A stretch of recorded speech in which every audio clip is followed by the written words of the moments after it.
Footpath ಜೊತೆಗೆ ರಸ್ತೆ ಬದಿಯ ಸ್ಥಳವನ್ನು ಆಕ್ರಮಿಸಿ ವ್ಯಾಪಾರ ಮಾಡುವವರಿಗೆ ಬಿಸಿ ಮುಟ್ಟಿಸಿದ ಮಹಾನಗರ ಪಾಲಿಕೆಯ ಅಧಿಕಾರಿಗಳು.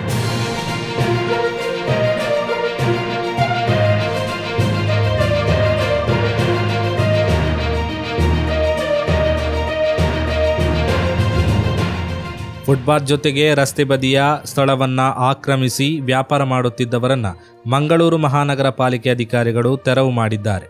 ಈ ಸಂದರ್ಭ ಕೆಲವರು ಅಧಿಕಾರಿಗಳ ಜೊತೆ ವಾಗ್ವಾದವನ್ನ ನಡೆಸಿದರು.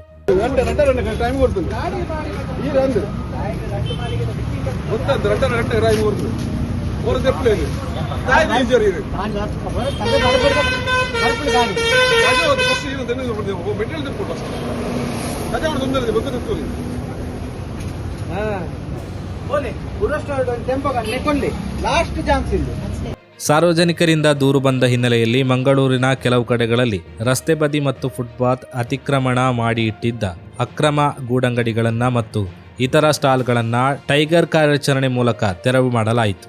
ಮಂಗಳೂರು ನಗರದ ಸಾರ್ವಜನಿಕರಿಗಾಗಿ ಸ್ಮಾರ್ಟ್ ಸಿಟಿಯಡಿ ನಿರ್ಮಿಸಲಾದ ಸಾರ್ವಜನಿಕ ಮೂಲಸೌಕರ್ಯಗಳನ್ನು ಕೂಡ ಬೀದಿ ಬದಿ ವ್ಯಾಪಾರಸ್ಥರು ಆಕ್ರಮಿಸಿಕೊಂಡಿದ್ದಾರೆ.